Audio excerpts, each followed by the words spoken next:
Hello, all you freedom-loving people. Welcome to another episode of Front Page. I'm your host, Scott Cameron Goulet.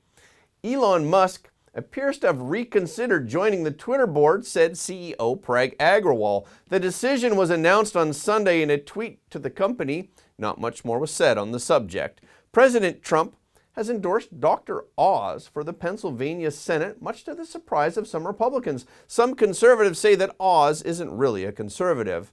It's going to be a tight race in the French presidential election, and Marine Le Pen may just become the next president of France. And the United States is a little worried about what will happen to NATO's anti-Russia stance should the far-right Le Pen win. Pakistan has kicked out its prime minister in a no-confidence vote. And winding up our news for today, did you ever think of fungi communicating with each other? Okay, let's get into it. In a surprise announcement, Elon Musk turned down an invitation from Twitter CEO to be a member of its board of directors. Twitter CEO Parag Agrawal said in a Sunday post on Twitter, Elon's appointment to the board was to become officially effective April 9th, but Elon shared that same morning that he will no longer join the board. I believe this is for the best.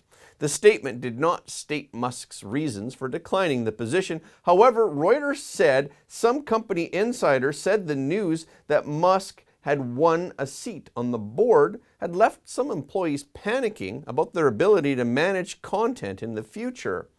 Musk posted a hand-over-mouth smiley following Agrawal's post. One thought is that his decision may have something to do with Twitter's rule for board members. Musk can't hold more than 14.9% of personal shares if he becomes a director. Refusing to become a director means he can buy as much as he wants, and he could make a hostile takeover if he wants. Agrawal said in his note to Twitter staff, there will be distractions ahead, but our goals and priorities remain unchanged. He added, let's tune out the noise and stay focused on the work and what we're building. Although he declined to join the board, Elon Musk remains the largest shareholder of Twitter. He's been making moves, as always. On April 9th, he posted a tweet questioning whether Twitter was dying. In his tweet, he listed the top accounts on the Twitter platform, and he asked, most of these top accounts tweet rarely and post very little content. Is Twitter dying? Former President Barack Obama tops the list with 131 million followers, and rounding out the top four are Canadian singer Justin Bieber, singer Katy Perry, and American-born pop singer Rihanna. Musk ranks 8th with 81 million followers. Completing the top 10 are Indian Prime Minister Narendra Modi and celebrity talk show host Ellen DeGeneres. Musk remarked that these people have many followers on their accounts but rarely post. He singled out Bieber and also Taylor Swift, who ranks 6th on the list. Musk tweeted that Swift hasn't posted anything in 3 months, and Justin Bieber only posted once this entire year. So where are they? It's not clear if the billionaire Musk actually just noticed this issue, or if he did his research before investing and he just chose to publish the information at this time. Either way, because he became a new shareholder, the world is watching the content of his tweets. A few days ago, Devin Nunes, the CEO of the newly created social platform Truth Social, commented, Twitter is like a ghost town. Nunes said that President Trump's plan to create Truth Social was motivated by the desire to open the internet back up so that the American people could get their voice back. Nunes thinks that Musk probably believes in free speech like we do, and that his getting more involved in how Twitter is run is something Musk will likely want to do. Musk is also tweeting some goofy stuff these days, such as convert Twitter San Francisco headquarters to homeless shelter since no one shows up anyway, and over 90% of the people voted yes. Among the many Pennsylvania Republican candidates for the Senate, President Trump has finally chosen who he will support. On April 9th, he announced his endorsement of celebrity surgeon Dr. Mehmet Oz. Trump said in a statement, the great Commonwealth of Pennsylvania has a tremendous opportunity to save America by electing the brilliant and well-known Dr. Mehmet Oz for the United States Senate. President Trump added, "Dr. Oz is smart, tough, and will never let you down. Therefore, he has my complete and total endorsement." Born in 1960, Oz is a Turkish-American television personality and author, best known for his show, The Dr. Oz Show. He is a retired surgeon and professor emeritus at Columbia University.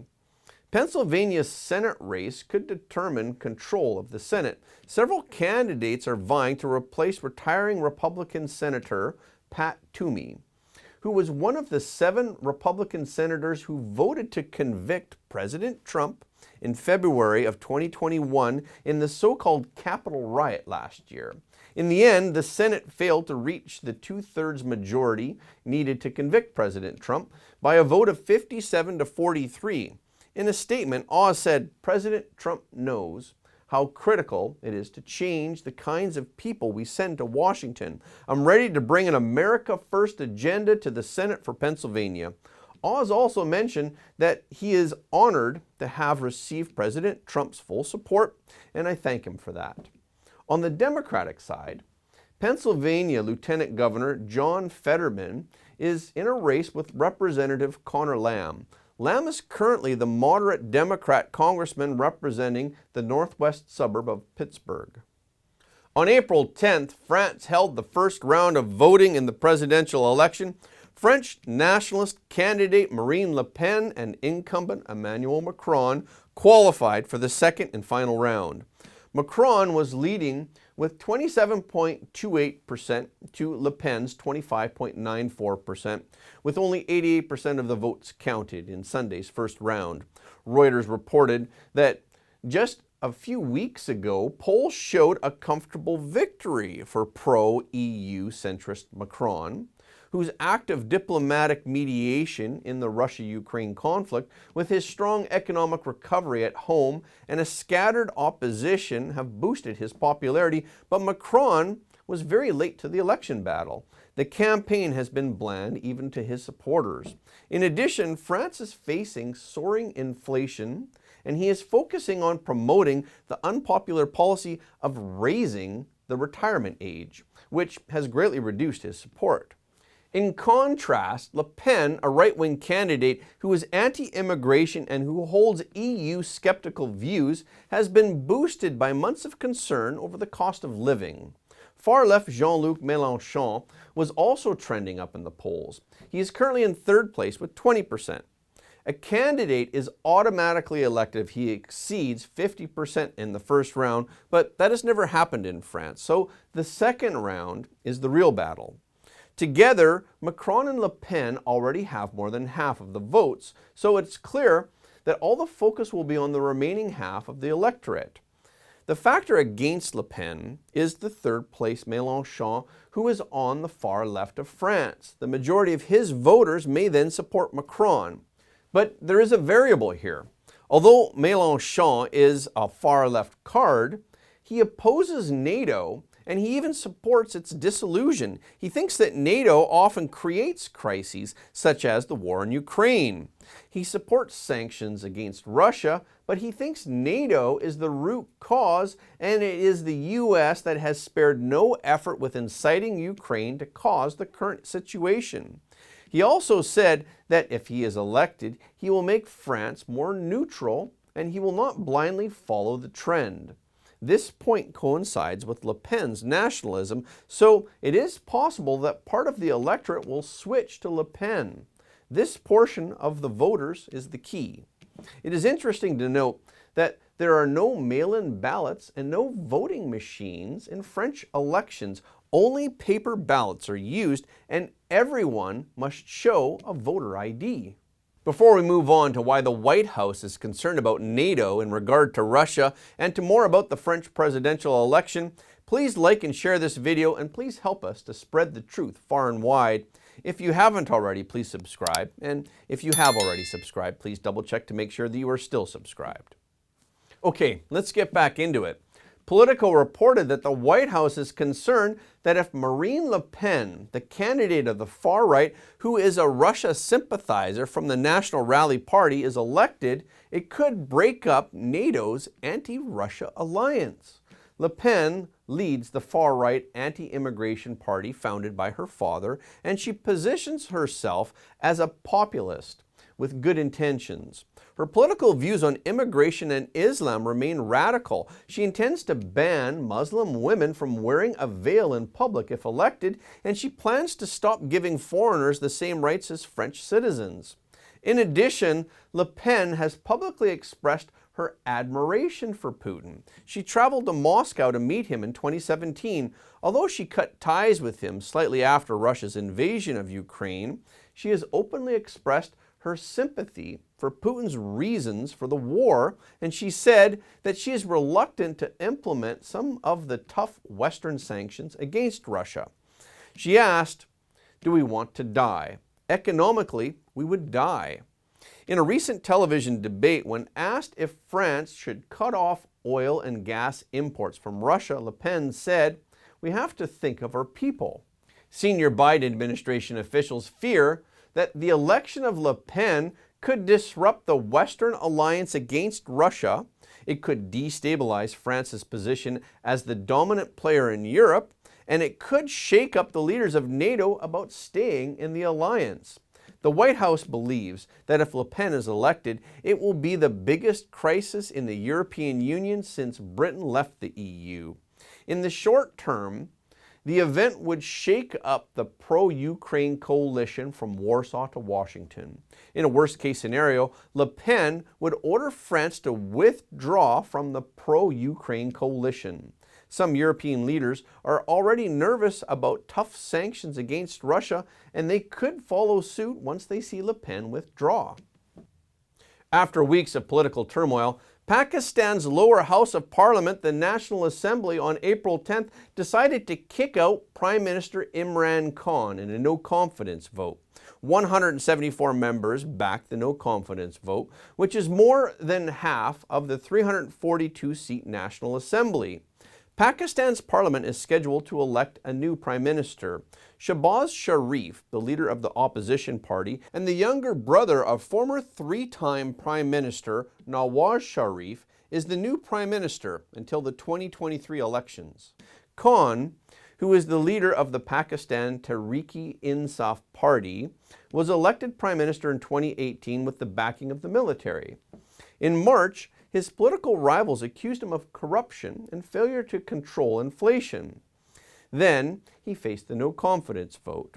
The motion was blocked by Qasim Sharri, the deputy speaker who also belongs to the Pakistan Tehreek-e-Insaf party. The no-confidence vote then went through after allies withdrew from the coalition government and Khan lost his parliamentary majority. Analysts allege that there are signs that he has also lost the support of the military. Khan has tried everything to stay in power, including dissolving parliament and holding early elections. However, the Supreme Court ruled last week that all his moves were illegal, and the court ordered parliament to reconvene and vote. Khan accused the opposition of conspiring with the U.S. to overthrow his leadership. The United States and the opposition have denied the accusation. During his tenure, Khan supported the Chinese Communist Party's Belt and Road Initiative, and he touted it several times. In February, Khan attended the Winter Olympics in Beijing. Fungi, buried in the forest floor or growing out of trees, give the impression of silent organisms that speak or dance only in children's cartoons. But a new study suggests that they too can speak and that they can communicate in a language similar to that of humans. Over the past decade, scientists have found ample evidence that plants communicate with each other. A 2019 study, for example, found that plants even scream when cut. However, fungi, considered neither plant nor animal, belong to a special class of organisms. So, do they communicate with each other? Andrew Adamatsky is a director of the Unconventional Computing Laboratory at the University of West England. He said that he previously found that slime mold sends out an electrical signal to demonstrate its conscious activity. He became curious, so he began to study whether fungus also has a similar phenomenon. Adamansky conducted experiments using 4 fungi: ghost fungi, golden mushroom, split gill fungi, and cordyceps. He attached electrodes to each fungal sample and he recorded their electrical activity. It turned out that the signals recorded resembled the activity signals of neurons. Adamansky compared these signals to human speech and he found similarities. He even reconstructed the grammar that might be used in fungal languages. His study showed that these current signals represent about 50 words. The words are of about the same length as human language. Moreover, the complexity of different fungal languages varies, with ghost fungi having a higher complexity of language. Adamansky said that the fungus may be transmitting information in several ways. He said that it may be alerting its companions to its presence, like a wolf howling, or it may be informing other parts of the mycelium of the presence of surrounding, attracting, or repelling agents. Based on the findings of this study, different directions of research could be developed. For example, differences in language between different fungi could be studied in hopes of better understanding their grammatical systems. Adamansky said that the current classification method that they use is too crude. He said it is estimated that research in this area will take quite a bit of time. Humans have lived with cats and dogs for centuries and still don't fully understand their language, let alone the study of fungal current signals, which has only just begun.